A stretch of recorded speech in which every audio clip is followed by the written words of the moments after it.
How to connect external storage on your iPad. So as you can see, this is a hard drive I have. On one end, I have USB Type-C because this iPad takes USB Type-C. If you have an older iPad, you can connect it to a lightning port or a USB Type-A or Type-C to a lightning port and you should be okay. So to connect it, it's basically very simple. You just have to plug it in from the charging port and that's about it. So as you can see, it is currently connected. So now I'm going to go to files.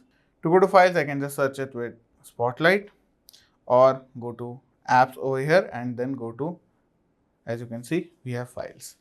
In files, to view your hard drive, you want to click on the side pane icon. So just click on it and here you can see we have elements.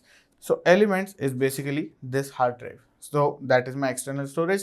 If I click on elements, I can instantly see what all is going on over here. So let's say I want to copy something. I can just hold down on that folder, or if I go into that folder, I can hold down on a particular thing, as you can see, and I can say copy, or if I want to move, I can say move.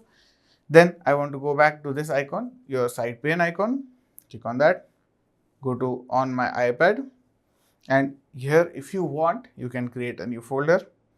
Let's say new folder, my select done, and here you can see I've created a folder called mymactalk, and obviously the folder is empty. And now that I'm in the folder, I'm just going to hold down my finger and here you can see we have an option to paste.